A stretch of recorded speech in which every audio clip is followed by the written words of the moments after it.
안녕하십니까. 생생매거진 오늘 손지민입니다. 보건복지부가 대구에서 시범 실시 중인 병원 전 중증도 분류 기준을 전국에 확대하기로 했다는 소식입니다. 대구 소방본부와 지역 6개 병원은 초응급, 중증, 경증 환자 등 3단계로 나눠 이송과 진료에 대응하고 있는데요. 시행 후 응급 환자 이송 시간을 단축하는 효과를 보고 있습니다. 이송 시간 10분을 넘긴 경우가 시행 후 26% 감소했다고 하는데요. 응급의료 관계자들은 이 시스템이 자리를 잡으려면 의료기관의 호응이 중요하다고 말합니다. 대구시는 앞으로 병원들과 협의해 소아 응급환자와 심뇌혈관 응급환자 이송 지침을 따로 마련하는 등 총 5단계로 세분화하는 응급의료체계 구축을 검토하고 있는데요.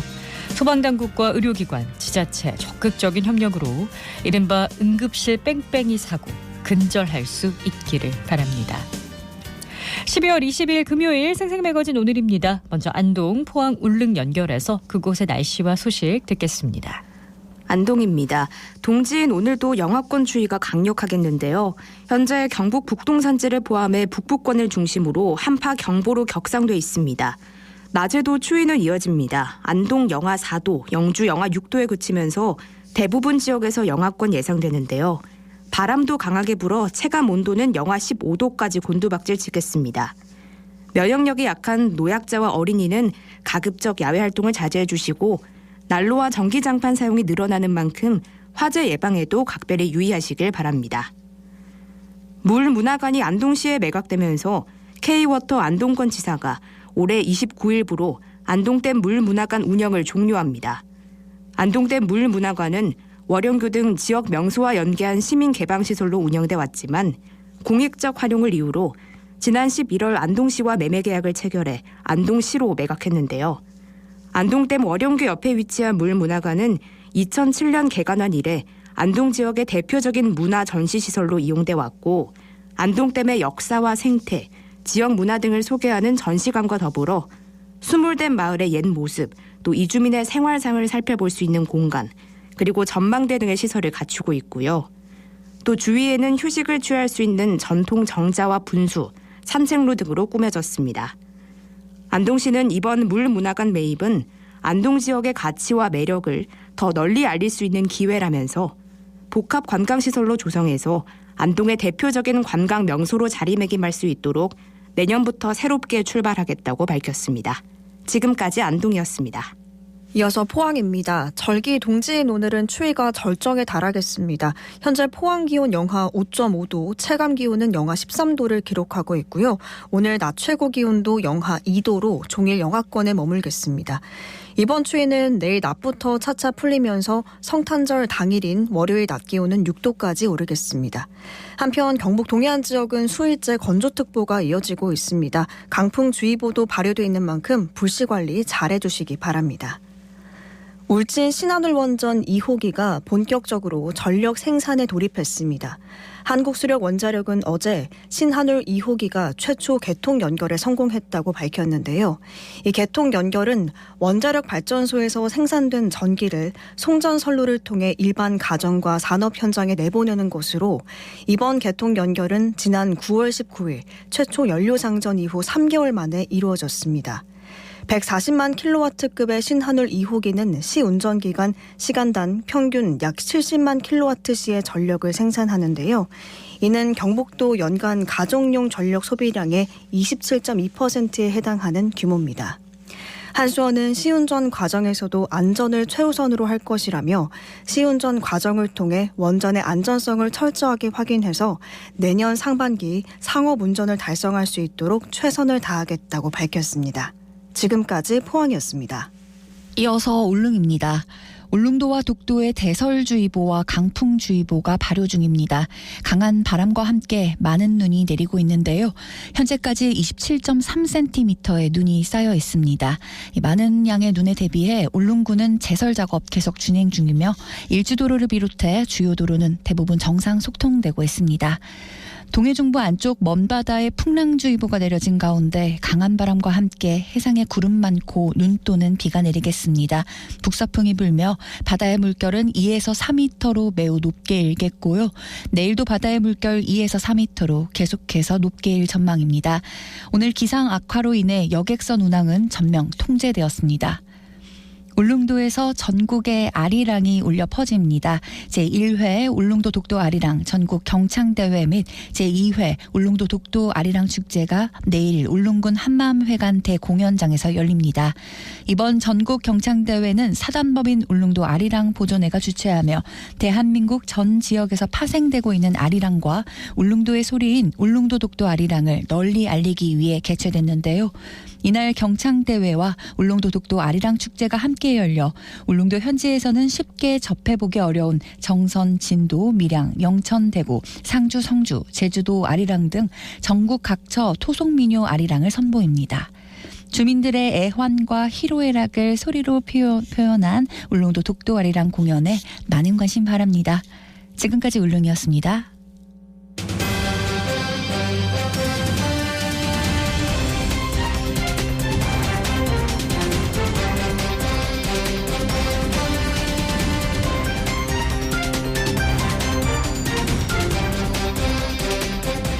네, 과거 자신의 아버지의 유모였던 90대 노인을 자신의 명의로 된 오피스텔에서 내쫓으려던 40대 아들의 시도가 법원에서 막힌 사건 뉴스를 통해 접한 분들 계실 겁니다. 아들이 자신의 아버지가 유모를 위해 매입한 오피스텔이 자신의 명의로 된 점을 이용해서 소송을 냈지만 아버지가 유모 편에 서면서 소송도 지고 오피스텔마저 잃게 됐는데요. 오늘 내로남불에서는 이 사건의 전말과 법원의 판단 근거에 대해서 알아보겠습니다. 김무락 변호사 스튜디오에 나오셨습니다. 안녕하세요. 예, 안녕하십니까. 네, 아버지가 자신이 키워준 유모를 대신해 아들과 법적 다툼을 벌인 사건으로 알려졌는데 사건의 내용을 먼저 설명해 주시겠어요? 네, 그 70대 A씨는 어릴 적 자신을 돌봐준 유모를 모시기 위해 2014년 서울 성동구에 위치한 7평짜리 소형 오피스텔을 구입했습니다. A씨 어머니는 투병 생활로 인해 자녀들을 직접 돌보지 못했는데 A씨 등 5남매를 이 유모가 정성스럽게 키운 것으로 알려졌습니다. 네. 그 고마움을 간직했던 A씨는 뒤늦게 유모가 기초생활수급자로 폐지를 주우며 어렵게 산다는 것을 알게 됐고 형제 자매들과 상의해서 거처를 마련해 주었습니다.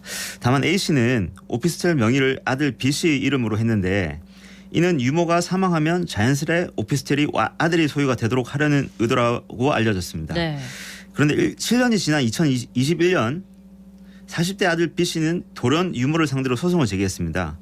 오피스텔이 자신의 명의로 된 것을 이용하여 유모에게 오피스텔을 비워주고 그동안 안 낸 임차료 1,300만 원까지 내라는 취지의 소송이었습니다.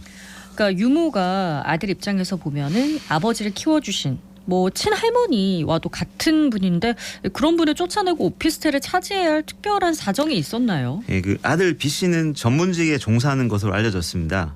그 B씨는 소송을 통해 자신이 그동안 모은 돈과 증여를 통해 오피스텔을 구입했다고 주장한 것으로 알려졌습니다.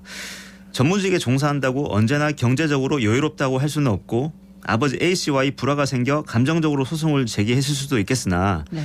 법리적으로 오피스텔의 소유 명의가 아들 앞으로 되어 있어서 원칙적으로 소유권자로서의 권리 행사가 가능한 상황이었습니다. 네. 근데 아버지 입장에서는 아들이 오피스텔을 자신의 명의로 해준 것에 고마워하기는커녕 친어머니처럼 여기던 유모를 내쫓으려 했다는 게 좀 괘씸했을 것으로 보이는데요. 네, 그래서 아버지 A씨는 아들 편이 아닌 유모 편에 선 것으로 보입니다.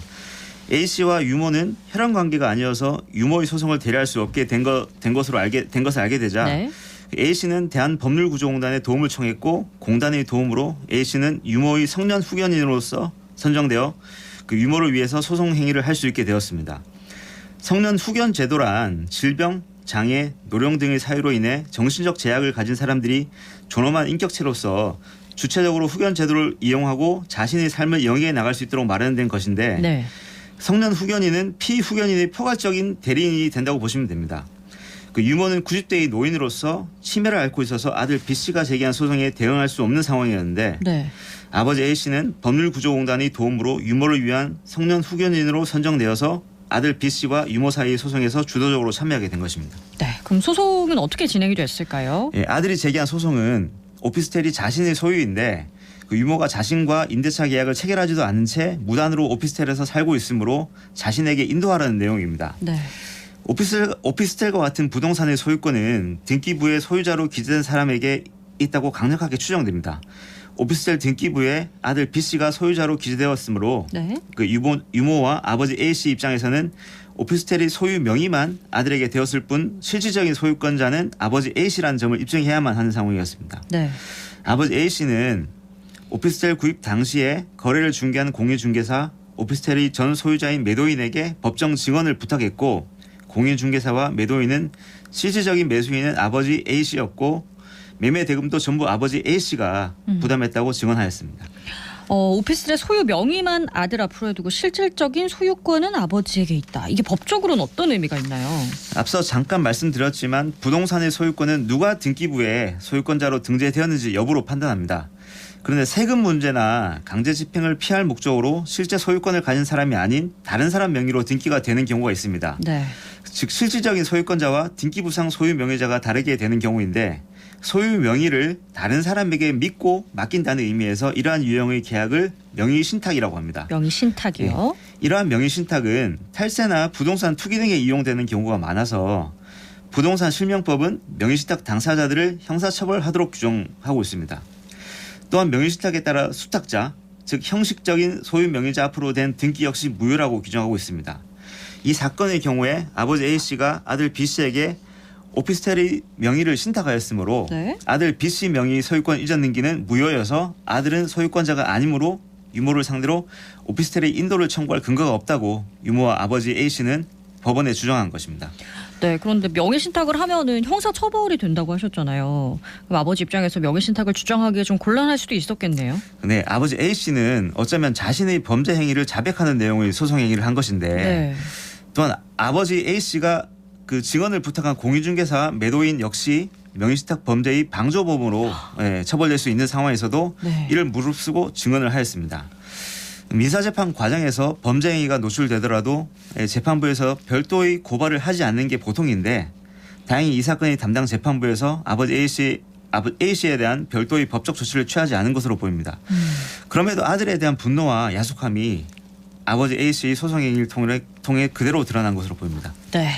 소송의 결과는 어떻게 됐습니까? 1심 재판부는 오피스텔의 실질적인 소유주는 아버지 A 씨라고 판단하면서 네. 아들 B 씨는 오피스텔의 소유자가 아니므로 유모를 상대로 오피스텔의 인도를 청구할 권리가 없다는 이유로 아들의 청구를 기각하였습니다. 항소심 역시 1심 판단과 다르지 않았습니다.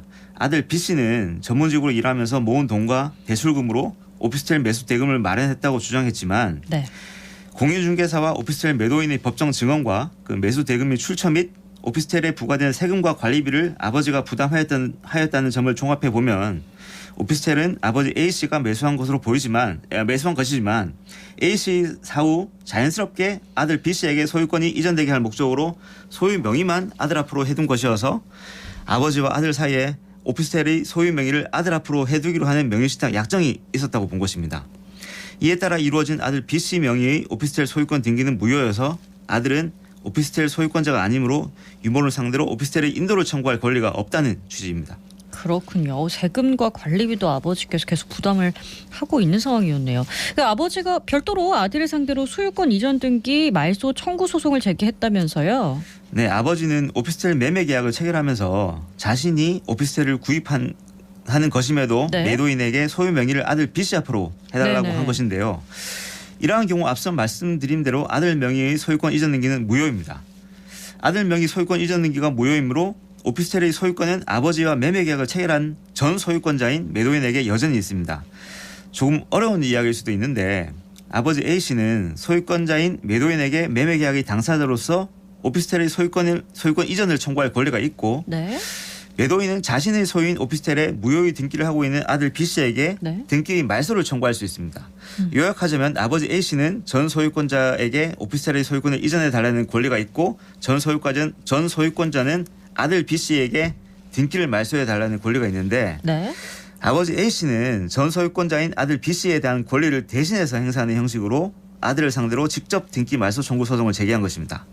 이 사건의 재판부 역시 아버지의 손을 들어주어 아들 B 씨는 오피스텔의 소유권 이전 등기를 말소하라고 판단하였습니다. 그러면 원래는 유모 돌아가시고 나면은 오피스텔이 자기게 될 수 있었는데 아들 입장에서는 오피스텔 소유권을 잃게 된 거네요.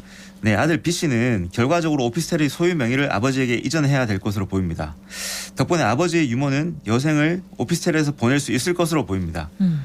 아들은 아버지가 사망하는 경우에 상속인으로서 오피스텔의 소유권을 다시 취득할 수도 있겠으나 어머니와 다른 형제 자매들이 있다면 네. 이들과 공동으로 상속할 수밖에 없습니다. 청취자 여러분들 중에는 아들의 괘씸함에 상속도 이루어지면 안 된다고 생각하는 분도 계실 텐데 민법은 고의로 직계 존속을 살해하는 경우에 경우 등만을 상속 결격 사유로 하고 있어서 아버지 소유의 오피스텔을 욕심내는 정도로는 상속에서 배제되지 않을 것으로 보입니다. 하지만 애초 유모를 상대로 소송을 제기하지 않았으면은 언젠가는 자신의 단독 재산이 되었을 오피스텔을 부분적으로나마 잃게 되었다는 점에서 법이 도덕과 윤리에 얼마간은 부합하는 결론이라고 생각됩니다. 그렇습니다. 상속세도 내야 되고요. 법과 윤리는 다른 개념이라 법대로 하면 윤리나 도덕, 정의관념에 반하는 결론이 나오는 경우도 종종 있는데 이 사건은 야박한 아들이 결국은 오피스텔 소유권을 잃게 되다는 점에서 일반 시민들의 법 감정에 부합하는 면이 있다는 생각이 드는데요. 법에 도덕과 윤리에 대한 규정이 또 있을까요? 근데 그 내 재산을 타인에게 무상으로 이전하는 증여의 경우에는 네. 증여를 받는 사람의 받는 사람이 증여자에게 부양 의무가 있음에도 부양 의무를 이행하지 않았을 때에는 증여자가 증여를 해제하면서 증여한 재산을 원상으로 회복할 수 있도록 하는 규정이 민법에 있습니다. 이때 부양 의무는 법적인 부양 의무를 의미하므로 주로 부부간 또는 부모와 자식 사이에 증여가 있을 경우에 적용되는 규정입니다. 이 규정이 윤리와 도덕의 관념이 법 규정에 반영된 대표적인 조항입니다. 그렇군요. 자신을 키워준 유모가 얼마 남지 않은 삶을 조금이라도 편하게 보내길 바라는 마음에서 마련해준 집을 자신의 아들이 유모로부터 뺏으려고 했을 때 느꼈을 참담함과 무력의 눈이 어두운 아들의 어리석음을 두루 살핀 결론이라고 생각됩니다. 지금까지 김무락 변호사의 내로남불이었습니다. 오늘 나와주셔서 고맙습니다. 네, 감사합니다.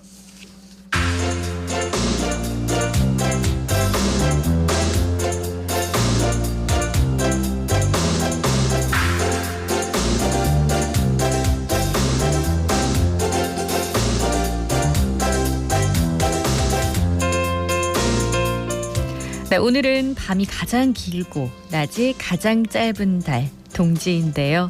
동지를 맞아서 지역 주민들에게 따뜻한 마음을 전하는 자리가 마련됐다고 합니다. 그 현장을 배아현 리포터가 소개해드립니다. 어서 오세요. 네, 저는 어제 대한적십자사 봉사회 서구지구협의회가 주관하고 와룡 새마을금고가 후원하는 동지맞이 사랑의 팥죽 나눔 현장에 다녀왔습니다. 이번 나눔 활동은 서구 지역 내 어르신과 지역민 400여 명을 위해 마련됐는데요. 팥죽은 오전에 적십자사 재난구호 급식 차량에서 직접 끓여서 내당노인복지관 2층 식당에서 배식이 진행됐습니다. 현장의 소리와 함께 시민들의 이야기 들어보시죠. 우리 오늘 날씨가 너무 춥다 보니까 얼어가지고 이거 녹이는 데만 1시간 걸려가지고 끓는다 막 끓는다 이거는 말이야. 주문도 보내주세요. 어머니 이쪽으로 오세요. 많이 드셨어요? 네, 안녕하세요. 예, 잘 먹었습니다. 안녕히 가세요. 예, 고맙습니다. 잘 먹었습니다. 네, 안녕히 가십시오. 나 안 그래 시장 사러 갈라 했는데 안 먹으면은 또 섭섭하더라고. 그래서 오늘 한 그릇 사러 갈라 했는데 마땅하게 그래 잘하지. 이제 이틀 만에 한 번씩 이 집에 와서 또 이제 맛있는 거 먹고 그래 집으로 들어가거든. 그런데 그날이 온 그날이야. 그저께 왔고 근데 어제는 안 왔고 오늘 처음 왔는데 진짜 또 맛있는 팥죽을 내일 줄 알았는데 오늘도 주네. 기분 좋더라고. 고마워. 아주 맛있었어. 동지 팥죽 주신다 그러셔 왔습니다. 모든 직원분들 내시 봉사하시는 분들 너무 따뜻하게 대해주시고 정말 온 마음으로 정성으로 해주셔서 제가 항상 진짜 이렇게 감사할 수 있구나 하는 그런 생각을 했고 내가 몸만 좀 캐치하면 봉사도 같이 하고 싶고 했었는데 그게 지금 현재는 안 되니까 이런 거 실질적으로 저 혼자는 못 먹는 그런 거거든요. 금액이나 뭐 어떤 그런 거를 떠나서 항상 보면은 따뜻하게 음식 주실 때도 항상 그러셔요. 웃으시면서 이렇게 하셔서 내가 항상 고맙게 생각하고 있는 가운데 오늘같이 이렇게 팥죽 정말 저는 여기 아니면 팥죽 먹을 기회가 없어요. 그런데 이렇게 작년 이어서 올해도 이렇게 먹으니까 참 좋아요. 네, 이 해동이 잘 안 될 정도로 추운 날씨, 영하로 떨어진 이 날씨에도 많은 분이 오신 것 같네요. 네, 맞습니다. 팥죽을 기다리는 주민들로 복지관 주변에는 길게 늘어진 줄이 끊이지 않았는데요.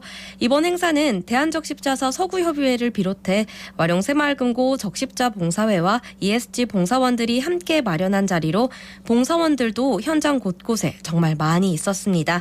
현장에 있던 봉사자와 후원사 담당자도 만나봤습니다. 예, 저는 서구 와룡 새마을금고 적십자 봉사회 회장 유복이입니다. 예, 오늘은 진짜 다른 날보다 너무 추워가지고 너무 고생은 좀 되더라고요. 그런데 처음부터 이제 장을 봐서 팥을 좀 우려왔다가 삶아서 봉사원들과 함께 주물려서 그렇게 했어요. 미리 장을 하고 또 새알심도 갈아와서 또 만들어서 봉사원들과 함께 같이 만들고 그렇게 했습니다. 저희들은 봉사원들이 마음으로 준비한 이 자리에 어르신들이 따뜻한 팥죽 한 그릇으로 추운 겨울 잘 이겨내시라 바라고 우리 봉사원들은 언제나 변함없이 어르신들과 항상 함께 할 것을 약속하겠습니다. 안녕하십니까. 저는 대구 서구에 있는 와룡 새마을금고 전무 변은주입니다. 와룡 새마을금고 적십자 봉사회가 2009년 발족을 하여서 2010년부터 해마다 지역 내 어르신들에게 동지 팥죽 나눔 행사를 가졌었습니다. 그 붉은 팥죽은 옛날부터 애군을 맞는 절기 음식으로 건강한 팥죽으로 올 한 해 마무리 잘 하시고 새해에는 더욱 건강하시기를 기원하며 행사를 계속 이어오고 있었습니다. 와룡 새마을금고는 53년 동안 지역민들과 함께 상생하며 지역민들을 위하여 무료 급식, 삼계탕과 동지 팥죽 나눔, 그리고 경로당 난방비 지원, 장학금 지원 등의 실천으로 올해는 지역사회공헌 인정기업으로도 선정이 되었습니다. 오늘 이 자리에 함께하신 모든 어르신들 2023년 마무리 잘하시고 2024년 갑진년 청룡의 해에는 청룡의 기운으로 모든 일이 뜻대로 이루어지시고 늘 건강하시기를 기원합니다.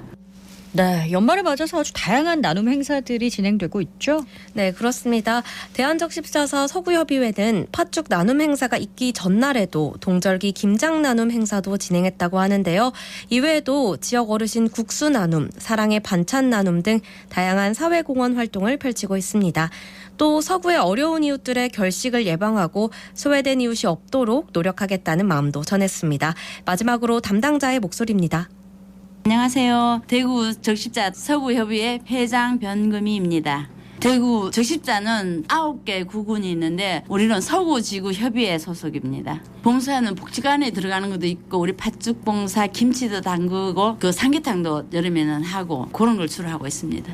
네, 그 팥죽 이제 준비 과정이 좀 많아요. 팥을 삶아가지고 이제 새알도 만들어야 되고 팥죽도 이제 하는데 준비 과정이 한 열흘 전부터 준비를 해야 돼요. 매년 합니다. 서구지구 어르신들한테 이제 올해 마무리를 하면서 팥죽 대접을 하는 겁니다. 봉사는 이렇게 그 남한테 봉사를 하는 거지만 내가 너무 즐거워서 항상 봉사를 하고 있습니다. 우리 이제 또 총회가 이제 있는데 그 다음에 이제 체계적으로 김치도 담고 어르신들 모시고 또 야유회도 가고 그래갖고 늘 하던 거를 또 계속 할 거예요. 바라는 점보다 이제 우리 봉사원들이 너무 열심히 도와주니까 적십자는 모두 일을 너무 잘해요. 그래서 한 2시간, 3시간 할 걸 1시간 만에 다 하거든요. 그래 봉사원들한테 늘 고맙죠. 팥은 겨울철 쉽게 필요해지는 우리의 몸을 보호하고 건강을 유지하는 역할을 합니다. 계속되는 한팥 속에서 건강한 팥죽 한 그릇 드시고 따뜻한 새해를 맞이하시길 바랍니다. 네, 마음이 따뜻해지는 훈훈한 소식이었습니다. 배안 리포터 잘 들었습니다. 고맙습니다. 네, 고맙습니다.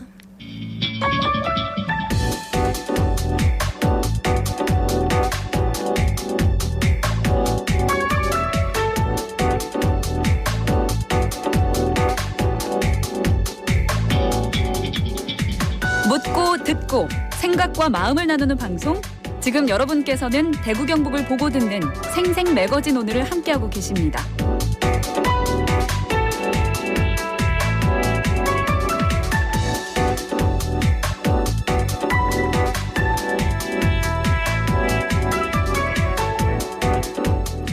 생생매거진 오늘 함께하고 계신 지금 시각 11시 29분 지나가고 있네요. 기자의 눈으로 지역의 현안과 이슈를 들여다봅니다. 영남일보 서민지 기자와 함께합니다. 안녕하세요. 네, 안녕하세요. 네, 오늘 서 기자가 주목한 주제는 뭔가요? 네, 윤석열 정부의 대구 지역 대표 공약 중 하나인 경부선 대구 도심 구간 지하화 사업의 불씨가 다시 되살아나고 있습니다. 네, 좀 지지부진했던 논의인데 어떻게 되살아나고 있죠? 국회에서 관련 특별 법안이 발의돼서입니다. 국민의힘 권영세 의원은 지난달에 지상철도를 지하화하고 이를 통해서 확보한 상부 공간을 통합 개발하는 내용의 철도 지하화 및 철도 부지 통합 개발에 관한 특별법을 대표 발의했습니다. 해당 법안은 TK 의원을 비롯한 10명의 의원들이 공동 발의했습니다. 네, 이 법안의 내용부터 한번 살펴볼까요? 특별법은 철도 부지와 인접 지역을 고밀 개발과 복합 개발에서 발생하는 수익으로 지하화 건설 비용을 충당하는 것을 골자로 합니다. 정부가 지상철도 부지를 사업 시행자에게 현물 출자하고 또 사업 시행자는 채권을 발행해서 지하 철도 건설 사업비를 선 투입한 뒤에 상부 토지를 조성하고 매각해서 투입 비용을 회수하는 방식입니다. 이런 방식이면은 국가 재정은 투입이 되지 않는다는 건가요? 네, 그렇습니다. 부지 개발을 통해서 건설 비용을 마련하는 방식으로 사업이 진행되기 때문에 국비 지원에 매달리지 않아도 됩니다. 또 국가 재정이 투입되지 않기 때문에 예비 타당성 조사를 받지 않아도 된다는 장점이 있습니다. 예타 면제 사업처럼 보다 신속하게 추진할 수 있는 거죠. 또 국비를 확보하는데 매달리지 않아도 되는 장점도 있고요. 또 특별법 조항 에는 지방자치단체는 철도 지하화 사업에 필요한 비용의 일부를 보조하거나 융자할 수 있다고 명시되면서 대구시의 의지만 있다면 무리 없이 추진될 가능성도 높아졌습니다. 그렇군요. 지금의 경부선 도심 구간은 어떤 문제 때문에 지하화 필요성이 높은 건가요? 경부선 대구 도심 구간은 대구 서구에서 수성구까지 총 14km 구간입니다. 그동안 철로가 대구 도심 생활권을 남북으로 단절시키고 있다는 지적이 늘 제기돼 왔었습니다. 철로를 사이에 두고 아파트들이 들어서면서 주민들이 소외감을 느끼기도 했고 실제로 낙후화가 진행되기도 하고요. 또 여기에 고속열차가 수시로 드나드는 경부선 대구 도심 구간의 인근 주민들은 열차가 통과할 때마다 발생하는 소음과 또 진동으로 인해서 오랜 기간 고통받고 있습니다.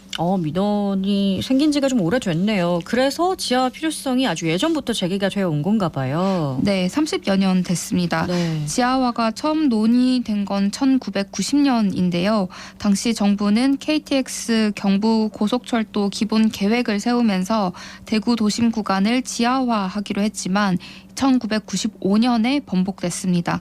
이후 대구시가 시민 의견 수렴 과정을 거쳐서 건설교통부에 지상화 의견을 제출하면서 2006년 8월에 지상화가 최종 확정됐고 이로 인해서 철도 노선 공사와 또 철도 주변 정비 사업에 1조 3천억 원의 예산이 투입됐었죠.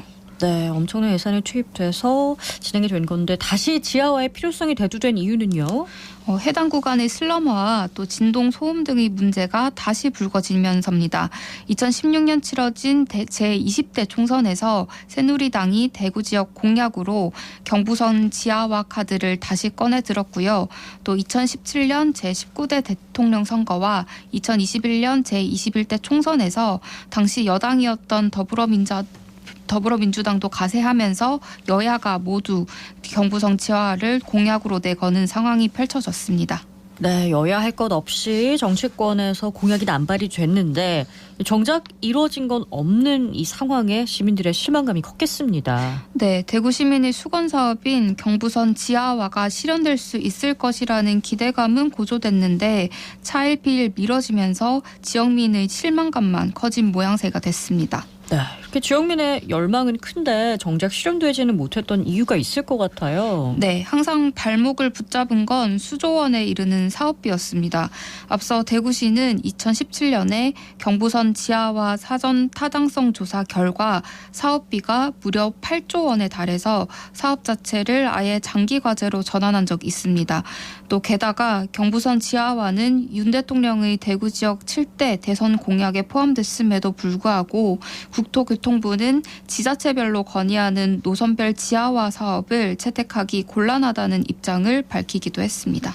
네, 이런 가운데 이번에 국회에서 발의된 법안은 지역민에게 의미 있게 다가오겠네요. 네, 권영세 의원이 관련법을 대표 발의하면서 경부선 지하화 재기의 발판을 마련했죠. 그러니까 지역에서도 수십 년간 별다른 진척을 보이지 못한 채 답보 상태에 머물렀던 이번 사업이 이번만큼은 반드시 관철돼야 한다는 열망이 어느 때보다도 강한 분위기입니다. 네.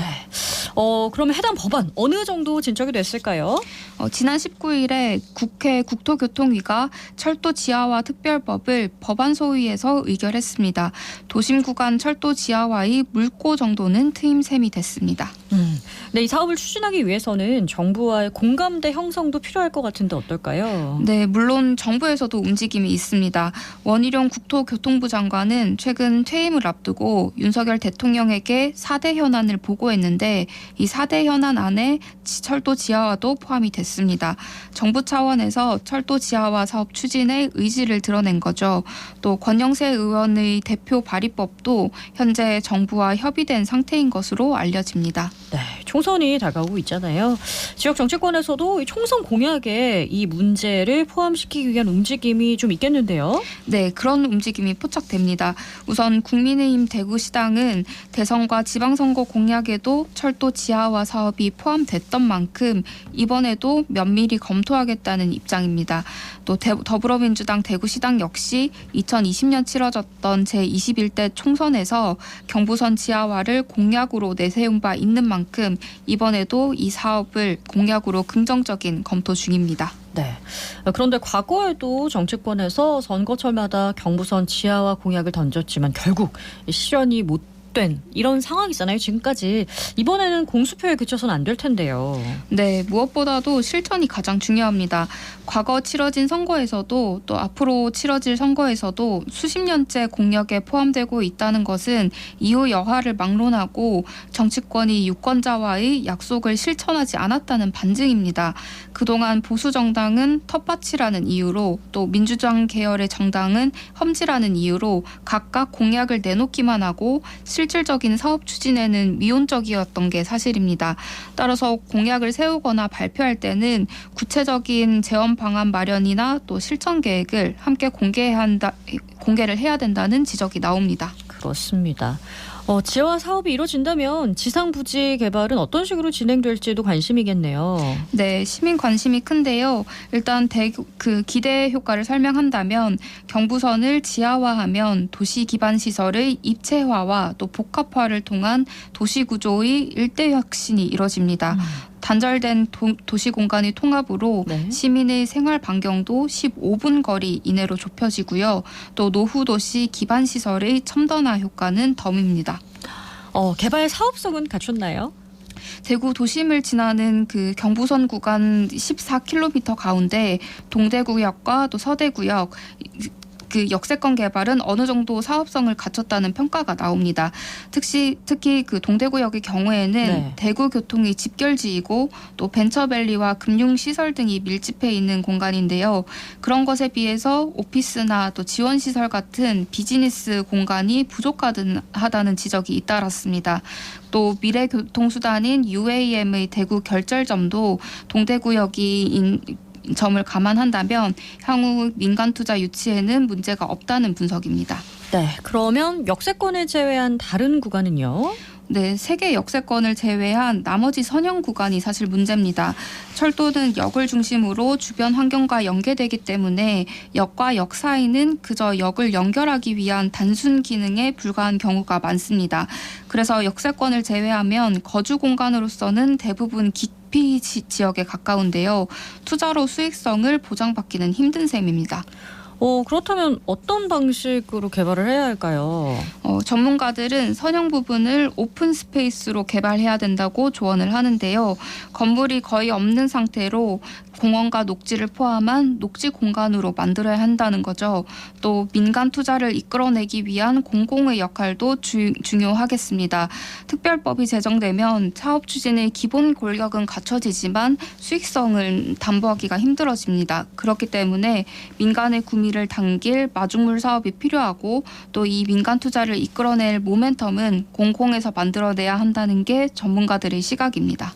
네, 철도 지하화까지 남은 숙제가 많습니다. 네, 우선은 특별법의 제정부터 이뤄져야겠는데요. 지하화를 통해서 도시 발전의 새로운 밑그림을 그리고 또 대구 내 균형 발전을 이룰 수 있게 속도감 있게 잘 추진돼야겠죠. 또 정치권이 더는 선거 공약으로만 남발하지 않고 공약을 실현해내도록 시민들의 감시도 필요할 것 같습니다. 네, 계속해서 우리가 눈을 부릅뜨고 지켜봐야 될 것 같습니다. 지금까지 영남일보 서민지 기자와 함께했습니다. 오늘 나와주셔서 고맙습니다. 감사합니다.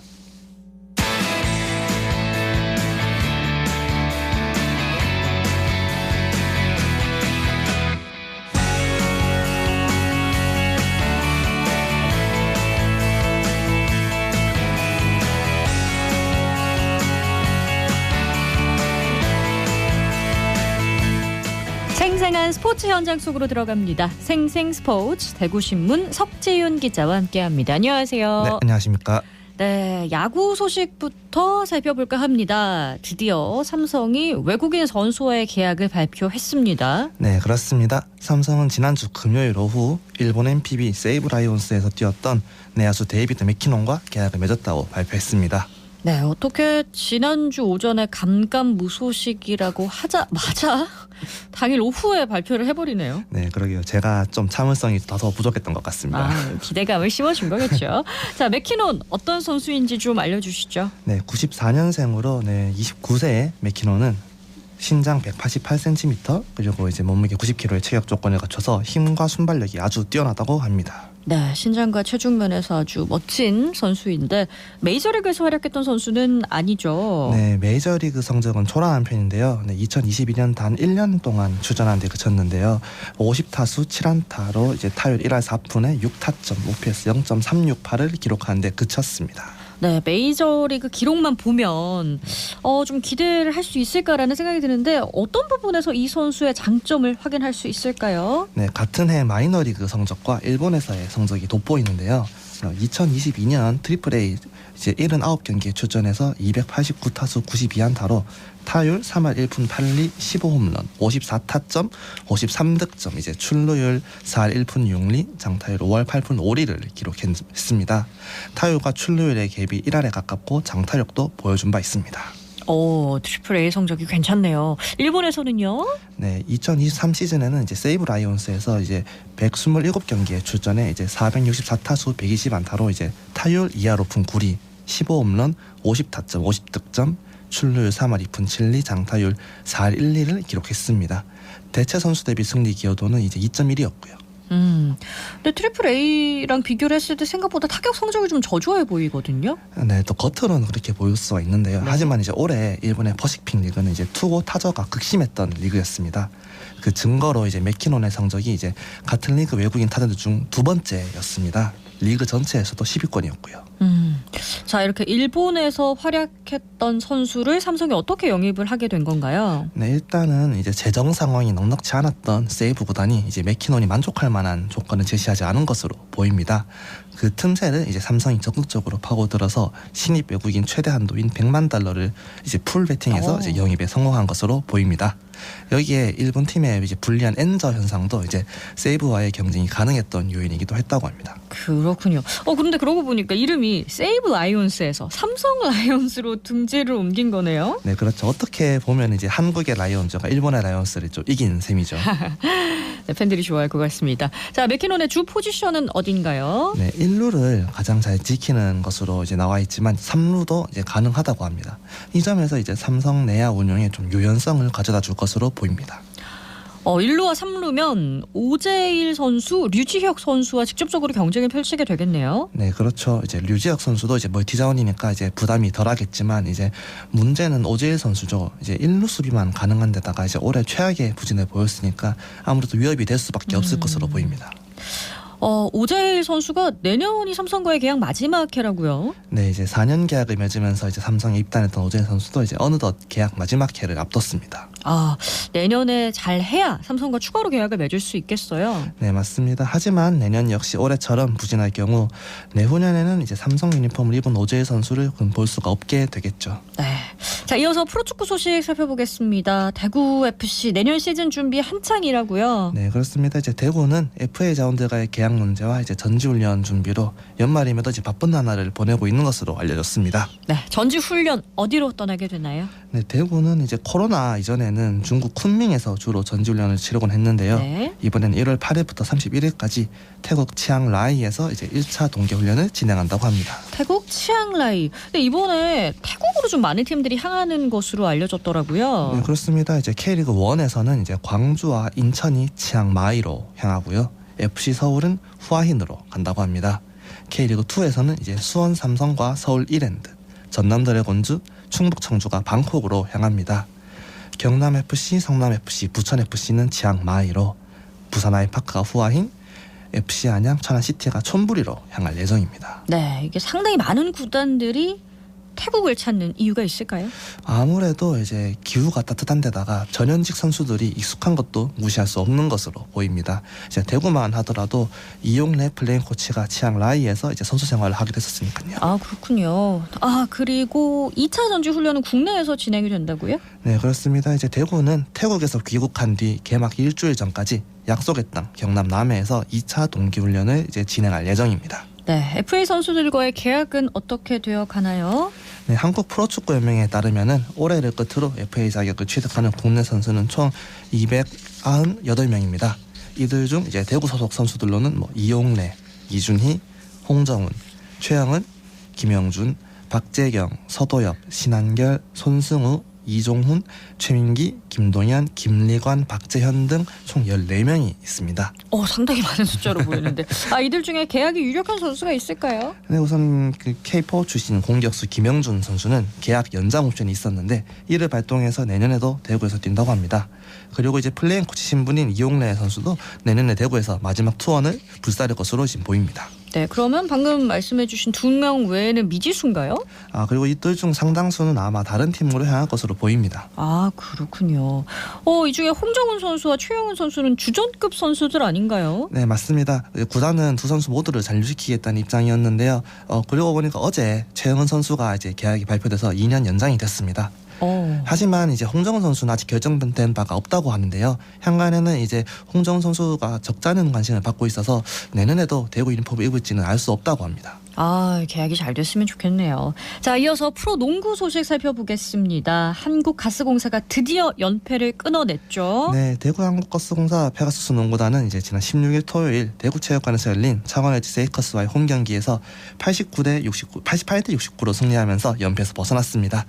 이어서 이제 18일 월요일 안양실내체육관에서 열린 안양정관장과의 원정 경기에선 91대 80으로 승리하면서 시즌 두 번째 연승을 달성했습니다. 그리고 마지막으로 어제 원주 DB와의 홈 경기에서는 72대 85로 패배하면서 연승을 마감했습니다.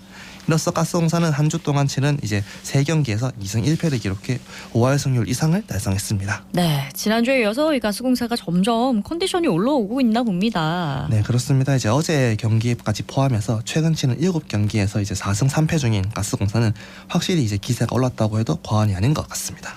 네, 석 기자는 이 컨디션이 올라오고 있는 계기가 무엇이라고 보세요? 당연히 어느 하나만 꼽기에는 좀 어려움이 따르는데요. 그래도 이제 골라보자면은 외국인 트리오의 활약을 이제 빼놓을 수가 없을 것 같습니다. 최근 가스공사의 외국인 선수들이 계속 활약을 하고 있죠. 네, 이제 안양에서 유니폼을 갈아입은 듀반 맥스웰은 이제 활동량과 수비력 그리고 이제 볼 핸들링 역할까지 해내면서 가스공사에 여러 가지 옵션을 제공하고 있습니다. 맥스웰의 가세로 이제 가스공사의 여러 선수들이 살아난 모습을 또 보이고 있고요. 네. 기존에 활약 중이던 득점원 니콜슨 역시 힘을 보태고 있죠. 네, 니콜슨은 이제 한동안 좀 기복 있는 모습을 보이기도 했는데요. 하지만 이제 맥스웰이 가세한 후 이제 체력 면에서도 이제 부담을 많이 덜어서 기복이 줄어든 모습입니다. 여기에 또 경쟁 심리에도 불이 붙어서 기존 두각을 드러냈던 득점력은 물론 이제 리바운드와 블록슛도 눈에 띄게 증가하면서 공수 양면에서 만점에 가까운 활약을 펼치고 있습니다. 만점에 가깝다는 평가를 해주셨어요. 자, 그리고 벨란겔 역시 이제 완전히 국내 무대에 적응한 모습이고요. 네, 이제 벨란겔은 2대성의 이적으로 이제 개막 이후 풀타임을 소화하면서 가스공사의 공격을 진두지휘하고 있는데요. 확실히 지난 시즌에 비해서 공격력과 이제 작전이 수비력 모두 나아진 모습입니다. 또 3점 슛 성공률이 부쩍 늘어 이제 슈터 고민을 앓고 있던 가스공사에서 좀 소금 같은 역할을 펼쳐주고 있습니다. 그렇습니다. 3점 슛을 성공하면 경기 흐름에서도 정말 소금 같은 역할을 그렇죠. 해주죠. 특히 그 벨란겔 같은 경우에는 김낙현 선수가 부상으로 출전 시간이 좀 들쑥날쑥하면서 더욱 조명을 받고 있다고요. 네, 그렇습니다. 이제 가스공사는 이제 김낙현, 벨란겔의 이제 투가드 체제로 이제 구상을 했을 텐데 낙현 선수가 이제 상무에서 무릎이 온전치 않은 상태로 전역을 하면서 벨란겔에 대한 의존도가 많이 높은 상황입니다. 네, 의존도가 높아졌는데 또 제 몫을 해주고 있으니까 기쁜 소식이 아닐 수가 없습니다. 확실히 보배나 다름이 없네요. 자, 만약 이대로라면 가스공사가 6강 플레이오프 진출권 노려봐도 괜찮을까요? 네, 또 이 질문에 또 답을 하기 위해서는 이번 주부터 시작되는 홈 5연전을 어떻게 치르는지가 이를 가늠할 수 있을 것으로 보입니다. 근데 경기가 홈에서 5경기 5연전, 그러니까 홈에서만 5경기를 연속으로 치르게 되는 거예요? 네, 이제 가스공사는 내일 토요일 오후 4시 서울 삼성과 맞붙습니다. 그리고 이틀 뒤 월요일 크리스마스에는 부산 KCC를 상대합니다. 또 사흘 뒤 이제 목요일에는 수원 KT를 만나고요. 올해의 마지막 날인 31일 일요일에는 울산 현대모비스를 상대합니다. 마지막으로 내년 1월 4일 목요일 이제 안양 정관장전까지 5경기를 내일 홈에서 치르는 일정입니다. 사실 어제 경기까지 포함해서 6연전이기는 하고요. 네, 이제 크리스마스부터 이어지는 최고의 헐리데이를 경기로 그래도 홈에서 치르게 된다고 하니까 기쁜데요. 상대 팀들이 근데 대부분 중상위권이라 걱정이 좀 됩니다. 네, 그렇죠.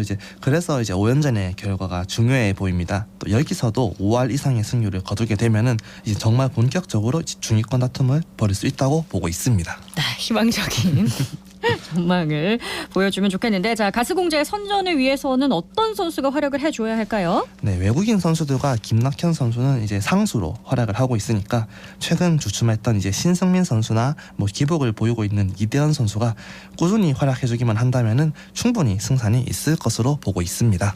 네, 연말 연시 한국가스공사가 홈 경기를 내리 치른다고 하니까요. 많은 팬분들이 또 홈구장 찾으셔서 응원 보태주시면 정말 기쁘지 않을까, 선수들이 좋아하지 않을까 생각이 드네요. 네, 지금까지 생생스포츠 대구신문 석지윤 기자와 함께했습니다. 오늘 나와주셔서 고맙습니다. 네, 고생하셨습니다.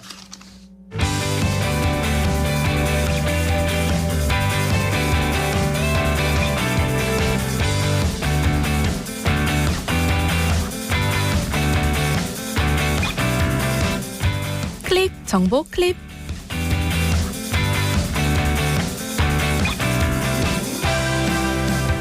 오늘부터 대구 달성군 유가읍에 위치한 비슬산 자연휴양림 내에 얼음동산과 불빛정원을 운영합니다. 기존 얼음동산 산책로에 정원등과 불빛 조명을 설치한 건데요. 이 얼음동산과 불빛정원은 비슬산 자연휴양림 입구부터 계곡에 이르는 약 260m 구간으로 빙벽으로 조성됐습니다. 매일 오후 10시까지 무료로 개방되니까요. 달성군의 아름다운 겨울 밤 풍경을 즐겨보시기 바랍니다.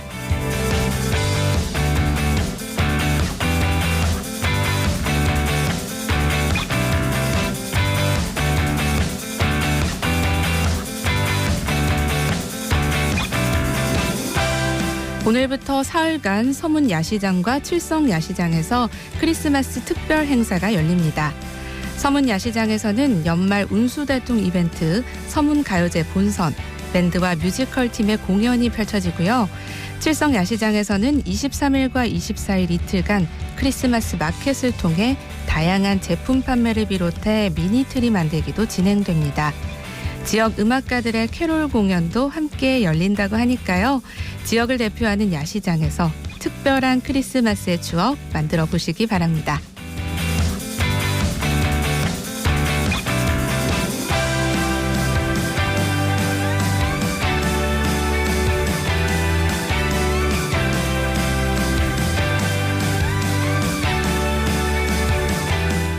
오늘 수성구 대구 스타디움몰에서 대구 시청자 미디어센터 개관식이 열립니다.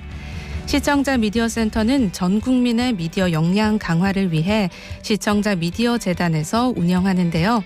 대구는 전국에서 12번째로 문을 열었고 뉴스 제작, 보이는 라디오 제작 등을 놀이 형식으로 체험할 수 있습니다. 이외에도 장비 사용법, 촬영, 편집 등 다양한 교육을 연령별, 매체별, 수준별로 실시할 예정인데요. 센터 이용을 통해서 대구 지역 주민의 방송 참여 기회가 늘어나길 기대합니다.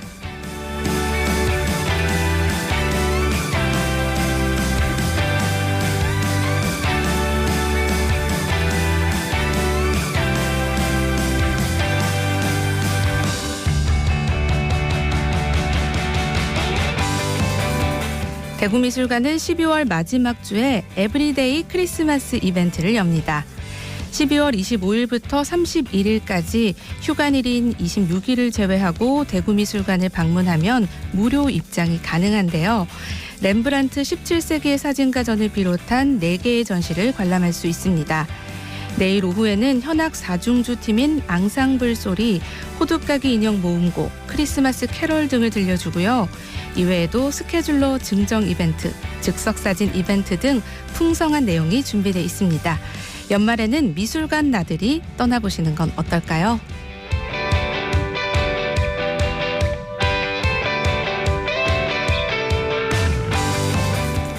지난 20일 오전 휴무일에 강원도를 여행하던 대구 지역 소방대원들이 교통사고 현장에서 60대 노부부를 구했습니다.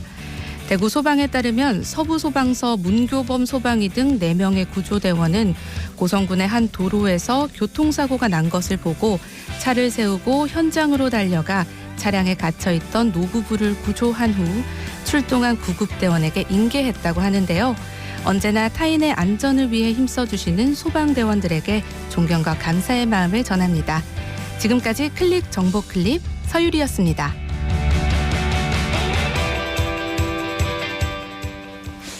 네, 오늘 대구와 경북 지역은 대체로 맑은 가운데 대설특보가 발효된 울릉도와 독도는 10에서 30cm가량의 많은 눈이 내리겠습니다.